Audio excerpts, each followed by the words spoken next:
Good morning, and great to be with you here to give you a scientific update on why we are today in a position where we scientifically and unequivocally have to conclude that we are at risk of destabilizing the entire planet, our own home, planet Earth, the life support, the resilience, and the stability of everything we depend on in the social economy, everything we depend on for security, for resilience, for jobs, for the economy, but also for everything we love, everything we connect with, everything we cherish, everything we want to hand over to our children and to the future of humanity. This is the time step when we're putting this at risk. I'll now give you an update of the science on this, the three strands of science that brings us to why we need to define and quantify a safe operating space for humanity on Earth, that we are deep into the Anthropocene, that the Holocene is the reference point of the desired planet we depend on, and that tipping points are not only real, they are very close, and they would push us on a drift away from the stability that we all depend on. Because this is quite dire science, let me just say also from the very beginning my closing remark, namely, despite all this darkness, despite all the scientific evidence of risk, the window is still open. Science concludes that the Earth system is remarkably able to still provide dampening, cooling feedbacks. That means that we can still turn this around. The transformation and a safe landing for humanity is still possible. And not only that, if we scale sustainable solutions, we have empirical evidence that we will all be winners in the other end, that we come out stronger, we come out healthier, we come out with better security and better modern welfare opportunities for development. So this is the story. It's like an action movie. We are moving towards Mordor, but we can turn this around and shift gears towards Rivendell. And the evidence starts, of course, with the fact that, yes, we are in the Anthropocene. No, sorry, we're not in the Anthropocene. We're deep into the Anthropocene because the curves of exponential rise, not only are they well verified, what you see here on the screen, from the mid-1950s, we kick off this exponential rise of pressures. We're on the top of these curves, but we're also deep into the Anthropocene because we haven't bent the curves yet, and science is getting really nervous, based particularly on what you see on the screen here. On the left-hand side, you have air temperature from 5 independent sources. We are now just experiencing crashing through the 1.5 degrees Celsius limit, the boundary beyond which we are at risk of pushing tipping points across thresholds, the Paris Agreement limit. But not only that, dear friends, to the right-hand side you see sea surface temperatures in the ocean. Both of these data sets show the following pattern: accelerated warming the last decade. Now, this has been debated back and forth over the past few months. 2 weeks ago, a paper was published in the Geophysical Research Letters statistically confirming this trend. I'm sorry to say the planet is starting to show weakness. We're starting to see the first signs of a planet that is not able to buffer the heat injection caused by our burning of fossil fuels. The planet is starting to lose carbon uptake capacity in nature on land. We see a darkening planet because of melting ice. We see more cloud dynamics, which has a net warming effect. We see, unfortunately, a planet that is not tipping over, but showing worrying signs of weakness. Now, unfortunately, the curves continue rising. What you see here is the latest update, that carbon dioxide, nitrous oxide, methane, all curves continue, unfortunately, rising. We haven't even turned the corner yet. And the curve to the lower left-hand corner is the one that is most of concern today. That's the energy imbalance. That's the heat in the pipeline. That is the fact that we still have a debt that is accumulating because the planet is absorbing so much heat, which is not yet released into the atmosphere. Now, overall, this implies, if we can get to the next slide, this implies that we need to consider real risks of undermining the stability. And what is the stability we depend on? Well, that is very reassuring. Science can today show that the Holocene, the interglacial equilibrium state of the planet since we left the last ice age 18,000 years ago, is our Garden of Eden. It is the state of the planet that we all depend on. It's the state of the planet when we've developed civilizations as we know it. I call this today the corridor of life. The corridor of life has plenty of data behind it today. And you see the data on the screen here showing the past 18,000 years. The 18,000 years, global mean surface temperature on the y-axis. The 0 point is the 14 degrees Celsius average temperature before we start entering the great industrial revolution. Look at the stability of temperatures on Earth. It's a 14 degrees Celsius planet plus minus 0.5 degrees Celsius. Can you believe it? Maximum variability, 0.5 degrees Celsius. That is the corridor of life. It's within this corridor that we left ice ages as hunters and gatherers. We domesticated animals and plants, went through the Neolithic Revolution, and moved on to the modernization civilizational journey as we know it today. And now we are following a pathway that will take us to 3 degrees Celsius by the end of this century.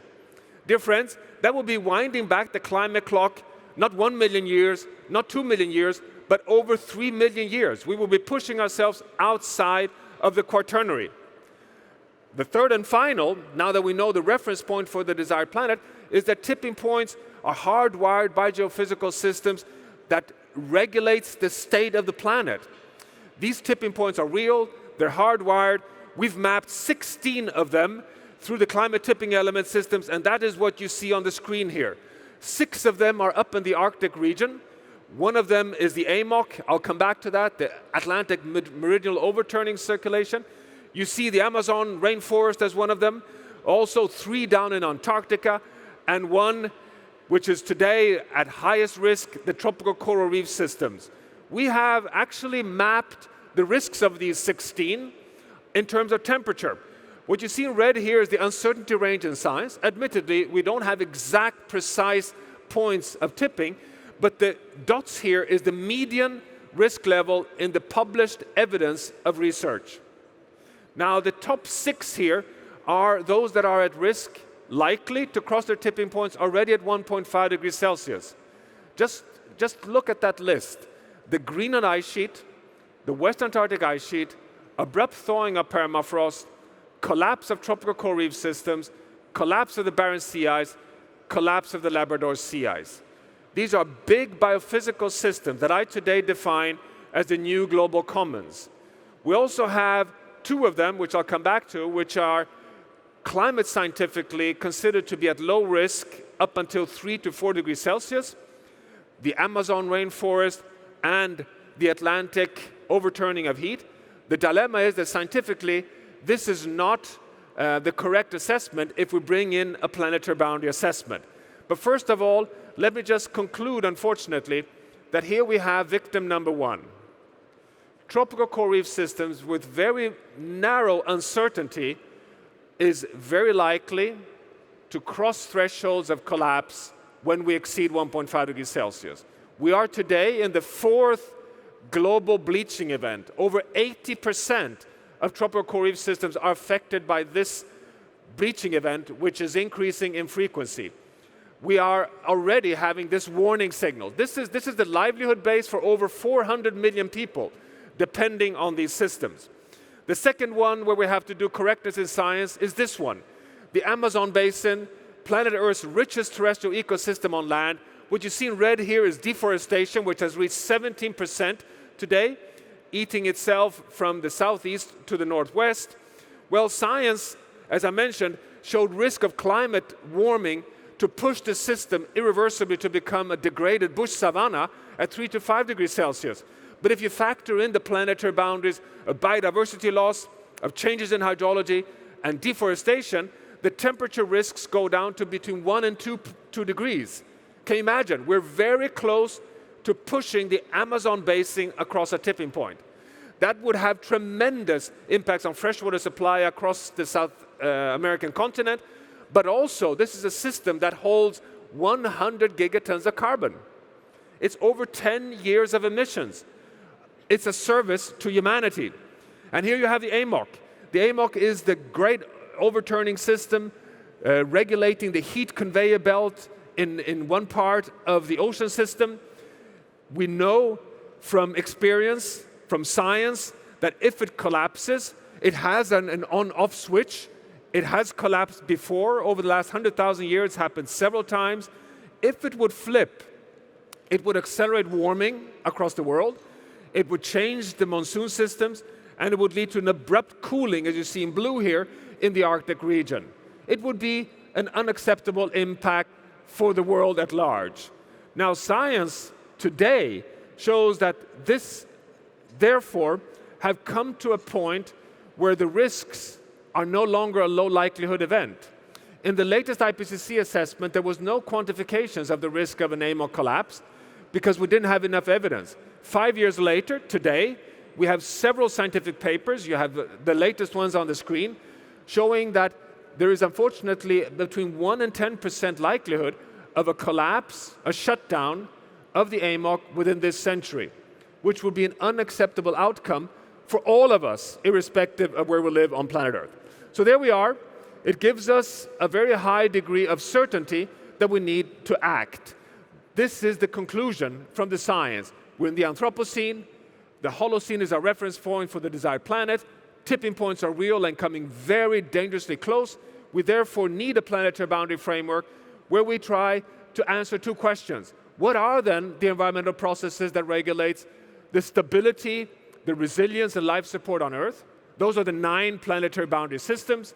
If we're stewards of them, we have a good chance of keeping the planet in the state that we all depend on. And for each one of these, we quantify control variables, scanning off the science to quantify safe boundary levels, which gives us the green safe operating space. Push yourselves outside of that and you enter the yellow zone, which is the uncertainty range in science. I call that the danger zone. Things can go wrong, but it's in uncertainty. And beyond that, it's a high risk, high likelihood in red of causing damage. And as already been stated here, the latest assessment, which you see on the screen here, is that 7 of the 9 planetary boundaries are outside of the safe space. It's therefore no surprise to us in science that the planet is showing weakness, because we're doing a double mistake. We're causing a global climate crisis and at the same time weakening nature's capacity to buffer that stress by losing on biodiversity, on fresh water, on land, on nitrogen, on phosphorus, on air pollutants, and on the ocean. That is this challenge we're facing. We're therefore ramping up the game scientifically, coming out every year with the Planetary Health Check report, updating the planetary boundary science. We're bringing Mother Earth to the doctor for a full screen every year.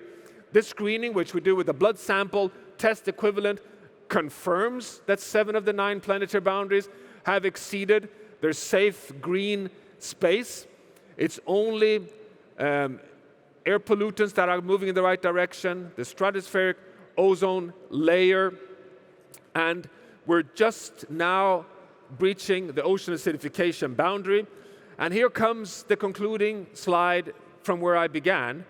We've now been able to integrate all this into one assessment on patient Mother Earth.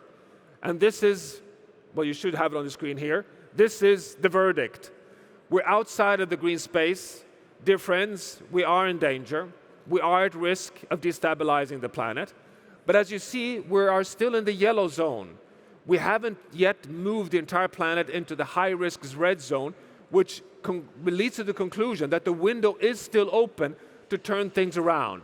The planet is still remarkably able to regenerate and to provide us with the buffering that we need.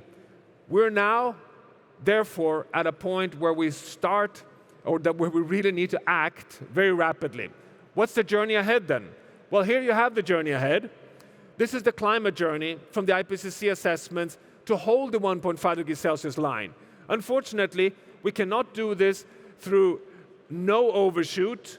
The blue lines are no longer open because we have failed so far to bend the curve of emissions. The best we can do are the magenta lines, which means we will be inevitably overshooting 1.5 degrees Celsius within the next 3 to 5 years, breaching the planetary boundary. But we can still turn this around and bring us back to within 1.5 degrees Celsius by the end of this century. It will lead to more extreme events, so be prepared. More droughts, more floods, more heat waves, more fires. but we can bring this back. But the only way to bring it back is by staying within the global carbon budget, which is now down to 130 billion tons of carbon dioxide, but also, and that is my concluding message to you, that won't be enough to just phase out fossil fuels to a net zero world economy by 2050, which you see in gray. You also need a food system transformation from the dark wedge, the dark brown wedge, to the orange-red wedge, which is a green revolution. It's an enormous transition from a food system that is today the primary source of emissions to become a net sink of emissions, but we can do it, the solutions are there. But then we also need to start scaling carbon dioxide removal technologies, the yellow wedge on the screen, and look at the green and blue. We have to maintain the capacity of the planetary boundaries in nature to continue sucking out carbon to bring us back within a 1.5 degrees Celsius boundary. It is, dear friends, a global sustainability transformation. Nothing less is required, and the planetary boundaries can guide this journey, which is a journey of safety. It's a journey of resilience. It's a journey, quite frankly, of habitability on planet Earth, and it's in our time step that this will be determined. Thank you very much.